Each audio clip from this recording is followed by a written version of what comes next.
pravoslavni. Krenuo planinar u šumu i naletio na staro rusko groblje. Nalazimo se iznad Begovog Hana, dakle u gornjem nekakvom dijelu Begovog Hana, gdje staro rusko groblje. Napisi na ovim nadgrobnim spomenicima su vrijeme ih je izgledalo. Vrlo teško se mogu vidjeti godine. Ali potencije gradnje, ovi stubovi, danas to nije uobičajena stvar na nadgrobnim spomenicima pravoslavnih grobova, ali evo ovdje ima i to. Ovdje fali krst gore, ali sva ona priča koja je ispričana se ne vidi. Kiša, mraz su gotovo uništili slabo.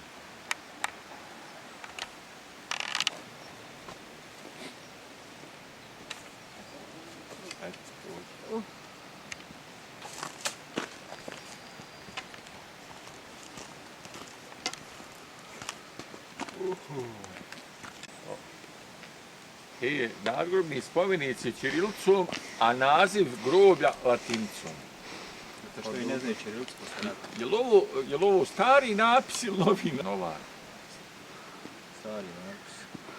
Novi napis. Je li veliki problem što je latinica umjesto ćirilice? Pa za mene nije. Kako kome?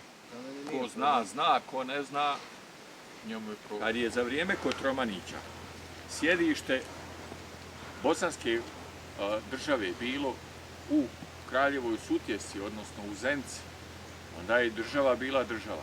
Bosne nema otkad su okupatori postavili predsjednike države, a tu govorim o gradovima poput Sarajeva. Dakle, tamo dođe okupator i postavi kaj glavni grad je Sarajevo. Kad Bosna bude decentralizovana zemlja i kad glavni grad bude negdje, a ne u Sarajevu, dakle, kad ga Bosanci postave, onda će to biti prava stvar. Znači, koja je nacionalnost ćirilice? Bosanska. Pismo nema nacionalnosti.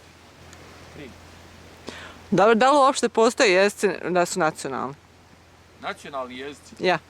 Pa jezici su jezici ljudi, a ne nacija. Mislim, ljudi, sredstvo komunikacije, kako se cuke sporazumijevaju, kako se mačke sporazumijevaju, muhe. Znači, ako mi naučimo još jedan jezik, postajemo li više te nacije ili ne postajemo? Postajemo kulturniji, a ne nacionalniji. Postajemo kulturniji, a ne nacionalniji. Hvala. To je to da kažete odmah na početku.